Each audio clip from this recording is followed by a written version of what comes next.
नमस्कार, आपका स्वागत है सुरागीलाल न्यूज चैनल के उत्तराखंड बुलेटिन में। मैं हूं अनुश्री भारद्वाज और नजर डालते हैं आज की फटाफट खबरों पर। रुद्रपुर की दो बेटियों ने पीसीएस परीक्षा पास कर किया नाम रोशन। रामनगर में अवैध कच्ची शराब के खिलाफ दर्जनों महिलाओं ने आबकारी कार्यालय में हंगामा। हल्द्वानी बनभूलपुरा में आज से शुरू हुआ रेलवे की भूमि का सर्वे। कंगना रनौत के बयान पर फूका पुतला। 31 को मनाया जाएगा पूरे भारतवर्ष में विश्व हिंदू परिषद का स्थापना दिवस। बाइक रैली का होगा आयोजन। 31 अगस्त को मुख्यमंत्री धामी का होगा चंपावत दौरा। वरिष्ठ जनों व भाजपा कार्यकर्ताओं से करेंगे संवाद। जिला मुख्यालय सभागार में हुआ प्रधानमंत्री आवास योजना पंजीकृत लाभार्थियों की ऑनलाइन लॉटरी का आयोजन। मानसून की बरसात के बाद बढ़े डेंगू के मामले, स्वास्थ्य विभाग हुआ सतर्क। अपराधी हो रहे बेलगाम मारपीट की सीसीटीवी फुटेज हुई वायरल। सीमांत क्षेत्रों में गौरा महोत्सव की मची धूम। 2 युवकों के गुटों में जमकर हुई हाथापाई। मारपीट में 3 से 4 युवक घायल। अब खबरें विस्तार से। रुद्रपुर की 2 बेटी अवनी और राशि ने जनपद का नाम रोशन किया है। अवनी तिवारी ने पीसीएस परीक्षा पास कर पुलिस उपाधीक्षक का पद प्राप्त किया है, जबकि रुद्रपुर की रहने वाली राशि बुधलकोटी ने उप शिक्षा अधिकारी का पद प्राप्त किया है। बता दें, दोनों बेटियों की इस उपलब्धि से जहां शहर के लोग अपने आप को गौरवान्वित महसूस कर रहे हैं, तो वहीं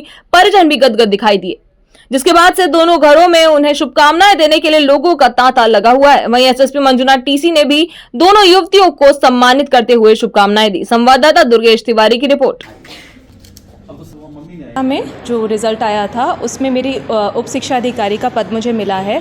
उसी के लिए आज हम एसएसपी ऑफिस आए हैं और आज यहाँ पे हमें सम्मानित करा गया उसी चीज़ के लिए, तो काफ़ी अच्छा लग रहा है। और बस अब यहाँ पे डिपार्टमेंट के साथ मिलके अब हम आगे काम करेंगे। उत्तराखंड में मेरा ये पहला ही प्रयास था और 2021 में शुरुआत करी थी मैंने, और ये इतना लंबा खिंच गया तो फाइनली अब 2024 में इसका रिजल्ट मिल गया है। उत्तराखंड पीसीएस 2021 बैच में हुआ है as deputy superintendent of police, और आज एसएसपी सर से मिलने आए थे यहाँ पे। उन्होंने फेलिसिटेट किया हमको। काफ़ी टाइम बाद रिज़ल्ट आया है तो अच्छा तो बहुत लग रहा है। बस ये है कि अब उनको देख के थोड़ी इंस्पिरेशन भी हुई है कि काम भी बहुत करना होगा, तो बस वो सोच के अच्छा लग रहा है कि अब फाइनली पढ़ाई से हट के अब काम करने को मिलेगा पब्लिक के लिए। मेरा मैसेज सबके लिए यही है जो स्पेशली तैयारी कर रहे हैं बच्चे, कि प्लीज़ अपने जॉब्स छोड़ के तैयारी मत करिए। गवर्नमेंट जॉब निकालना आसान नहीं होता है, कंपटीशन बहुत ज़्यादा है, वैकेंसीज उतनी नहीं है, और अपने स्टेट में क्योंकि ज़्यादा वैकेंसी नहीं है तो आपको टाइम लग सकता है। रामनगर शहर एवं आसपास के ग्रामीण क्षेत्रों में लगातार जहां एक और नशे का अवैध कारोबार बढ़ रहा है, तो वहीं इस नशे के अवैध कारोबार में युवा पीढ़ी भी इसकी चपेट में आ रही है। बता दें, रामनगर में अवैध नशे के कारोबार में सरकार के उत्तराखंड नशा मुक्त अभियान पर भी कई सवाल खड़े कर दिए गए हैं। लगातार अवैध कच्ची शराब, स्मैक और गांजे तथा नशीले इंजेक्शन के अवैध कारोबार में पुलिस व आबकारी विभाग की पोल खोलने के साथ ही विभागों को कटघरे में खड़ा कर दिया है। इसके विरोध में शुक्रवार को ग्राम नाथोपुर छोई की दर्जनों महिलाओं एवं पुरुषों ने रामनगर आबकारी कार्यालय पहुंचकर उनके गांव में बिक रही अवैध कच्ची शराब एवं अन्य नशे के खिलाफ जमकर हंगामा करते हुए नशे के कारोबार पर रोक लगाने की मांग की। उन्होंने कहा कि यदि गांव में नशे के कारोबार पर रोक नहीं लगाई गई तो शीघ्र एक बड़ा आंदोलन इसके खिलाफ किया जाएगा। संवाददाता राजीव अग्रवाल की रिपोर्ट। मामला यह है साहब, हमारे ग्राम नाथोपुर में दिन दहाड़े सुबह शाम कच्ची के बोरों के हिसाब से आ रही है। कम से कम 5-6 डीलर ऐसे हैं जो दिन रात कच्ची पी रहे हैं। वहाँ के छोटे छोटे बच्चे, बड़े बुढ़े, लड़कियां तक दारू पीने लग गई है। लड़कियां तक दारू पी के रोडों में पड़ी रह रही है। पुलिस प्रशासन, आपका अधिकारी को सारी जानकारी है। दारू बेचने वालों को मैंने एक बार कॉल किया, मैंने कहा साहब छापा पड़ने वाला, तो उल्टा दारू वाले कहते हैं ना जी 2 सिपाही आए कल हमसे पहले कह के भैया माल को साइड कर देना, छापा पड़ने वाला है। तो बताओ हम किससे कहें? पुलिस उनसे मिली हुई है। ये आबकारी विभाग 5,000 महीने की अर्जी लेता कहते हैं हमसे, वो जो दारू बेच रहे हैं। अब बताओ कहाँ जाएंगे? सरकार कहती है हमने रामनगर से नशा मुक्त कर दिया। कहाँ कर दिया? छोई में तो हर घर में हर 2 कदम पे दारू बिक रही है धड़ल्ले से। कच्ची, गुलाब, इंग्लिश, आप बियर की डिमांड करोगे तुम्हारे दरवाजे पे बियर लेके आ जाएगा। वो होम डिलीवरी तक का हो रही है। पुलिस प्रशासन क्या कर रही है बताइए? मैंने रात कोतवाल साहब को फोन किया, उन्होंने कहा 1 हफ्ते में हम दारू खत्म कर देंगे। अभी तक का कोई कार्रवाई नहीं है। कल आबकारी विभाग ने छापा मारा रात, अचानक एक आदमी हाथ आ गया गलती से। वो भी इनके भी हाथ, वो अंधे के हाथ बटेर वाला हिसाब हो गया, नहीं तो हाथ कोई नहीं आता। उनकी भी बिल्डिंग है। पहले ही फोन कर दे रहे साहब हम आ रहे हैं, आप लोग हट जाओ। घर के सारे बच्चे बर्बाद। एक हमारी गीता देवी जी है, उन्होंने एक से कहा कि तू दारू बेच रहा, उल्टा उसको धमकी दे रहा है। उत्तराखंड के हल्द्वानी में रेलवे द्वारा आज से सुप्रीम कोर्ट के निर्देश के बाद बनभूलपुरा में रेलवे की अतिक्रमण हुई भूमि का सर्वे शुरू किया गया। ये वही बनभूलपुरा क्षेत्र है जहां फरवरी में अतिक्रमण हटाने गई प्रशासन, नगर निगम और पुलिस की टीम पर पथराव, आगजनी और फायरिंग की गई थी। हल्द्वानी की बनभूलपुरा में रेलवे की भूमि पर लोगों द्वारा अतिक्रमण कर 4000 से ज्यादा मकान बनाए गए हैं, जिन्हें तोड़ने का हाईकोर्ट द्वारा 2022 में आदेश दिया गया था। लेकिन सुप्रीम कोर्ट में मामला जाने के बाद अब दोबारा से पूरी जमीन का सर्वे किया जाना है। संवाददाता दीपक अधिकारी की रिपोर्ट। रेलवे द्वारा ये अनुरोध किया गया है कि माननीय सर्वोच्च न्यायालय द्वारा दिए गए निर्देशों के क्रम में उनके द्वारा बनपुलपुरा में जो रेलवे भूमि है उसका सर्वे किया जा रहा है। उस सर्वे टीम में राज्य सरकार के जो विभिन्न विभाग हैं उनके प्रतिनिधियों को शामिल करने का अनुरोध किया गया था। उसी क्रम में 6 टीमें गठित की गई हैं। उसमें हमारे जल संस्थान, विद्युत विभाग, नगर निगम, बाल विकास के साथ साथ राजस्व विभाग के प्रतिनिधियों के साथ टीमें गठित की गई हैं और कल से ये 6 टीमें सर्वे का कार्य इसको प्रारंभ करेंगे। क्या कुछ पुलिस फोर्स भी मांगी गई है? हाँ, कानून व्यवस्था बनाए रखने के लिए प्रत्येक टीम के साथ हमारी जो सिविल पुलिस है वो लोग भी रहेंगे। इसके अलावा आरपीएफ के लोग भी साथ में रहेंगे। सर, कुल लैंड कितनी है जिसमें सर्विस होगा? ये रेलवे के द्वारा इसको तय किया जाना है, क्योंकि माननीय सर्वोच्च न्यायालय द्वारा रेलवे को निर्देश दिए गए हैं कि भूमि के संबंध में उनके स्तर से कार्रवाई की जाए। सर, ये किस तरीके से तय होगा? क्या राजस्व के लोग से तय होगा या फिर क्या जैसे पहले डीलर? देखिए, इसमें जिला प्रशासन के स्तर से रेलवे द्वारा जो वांछित सहयोग है उसके क्रम में हमें उनको सहयोग करना है।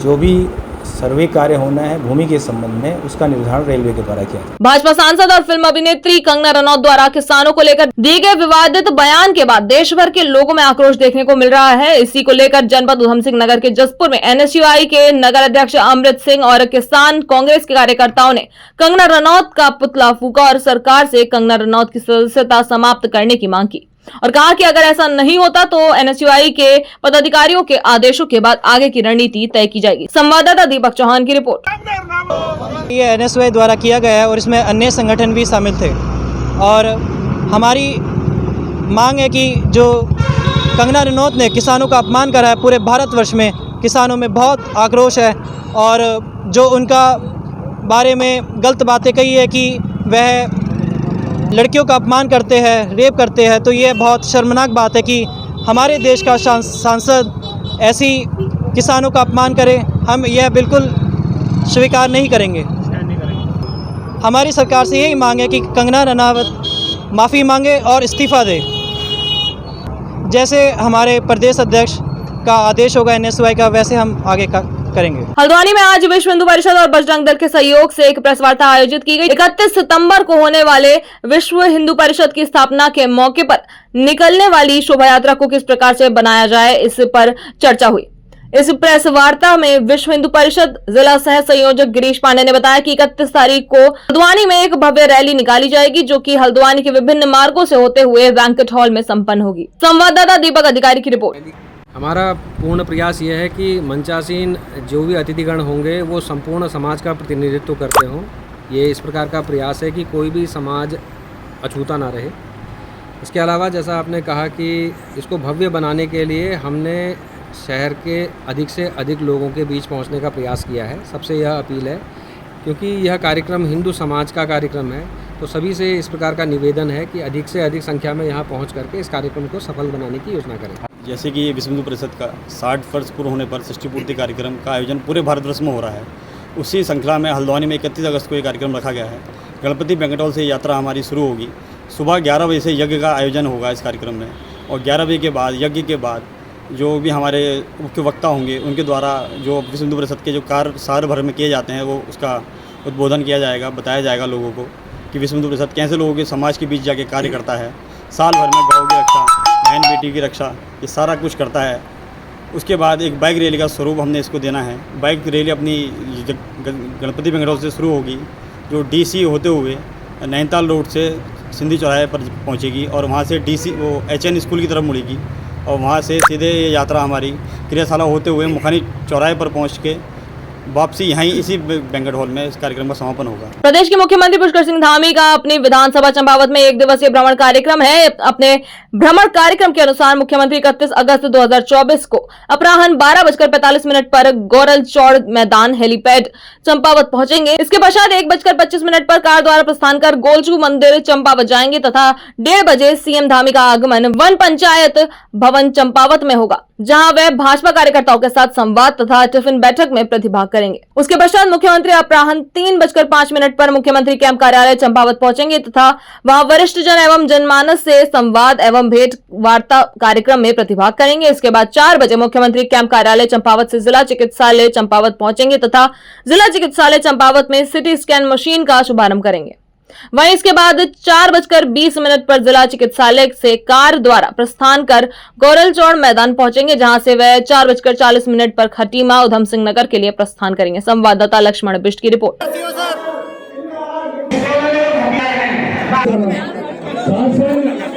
चाहे तो एक साथ होनी चाहिए, सब लोग एक साथ बैठना ही नहीं चाहते। पापा, ट्राई दिस। लो, सब लपक लिए।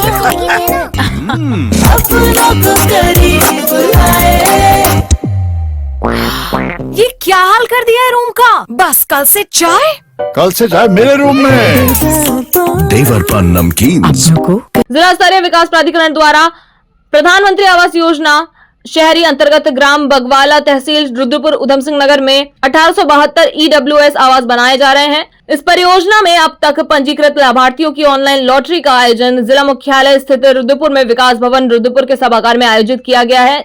जिला स्तरीय विकास प्राधिकरण द्वारा आयोजित आज की लॉटरी सिस्टम का शुभारंभ शशि बाला द्वारा कंप्यूटर पर क्लिक करके किया गया। बता दें, आज के तीसरे चरण में 262 लोगों को मकान आवंटित किए गए तथा उनके पत्र भी दिए।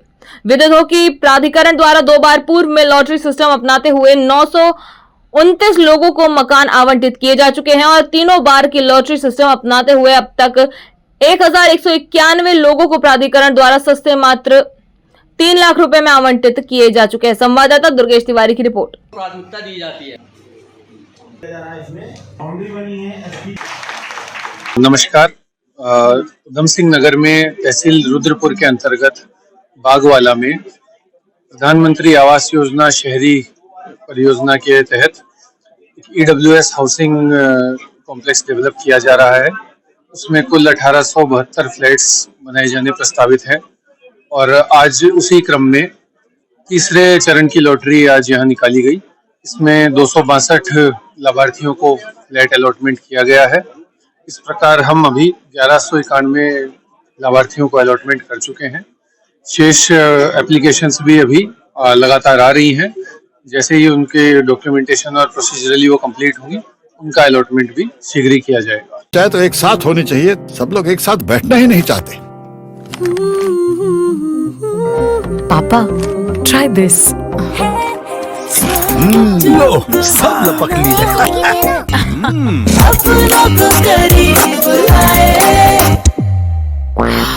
ये क्या हाल कर दिया है रूम का? बस कल से चाय। कल से चाय मेरे रूम में। देवर पान नमकीन। मानसून की बरसात के बाद डेंगू के मामले बढ़ सकते हैं, जिसे देखते हुए स्वास्थ्य विभाग सतर्क हो गया है। राजधानी देहरादून में नगर निगम ने वॉलंटियर्स के साथ मिलकर डेंगू रोकथाम की तैयारियां शुरू कर दी हैं। स्वास्थ्य सचिव राजेश कुमार ने बताया कि अभी तक प्रदेश में डेंगू के 12 मामले देखने को मिले हैं, जिसमें 10 मरीज स्वस्थ हो चुके हैं।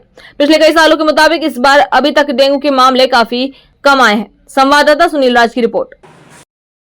देखिए, पूरे स्टेट में अभी डेंगू के मात्र 12 मामले हैं और उसमें भी 10 पेशेंट्स जो हैं वो रिकवर कर चुके हैं और एक पेशेंट हॉस्पिटल में है और एक होम आइसोलेशन होम में है, घर पे है।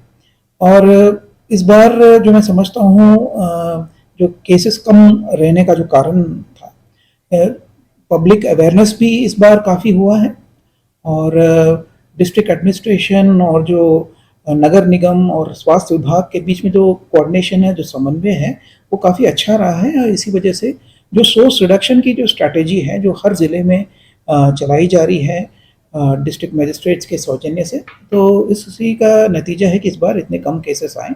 और जो माइक्रो कंटेनमेंट जोन्स हमने बनाए हैं, उसी के तहत हम लोगों ने ये सोर्स रिडक्शन स्ट्रैटेजी बनाया है और जगह जगह पे हम लोगों ने लार्वे भी नष्ट किए हैं।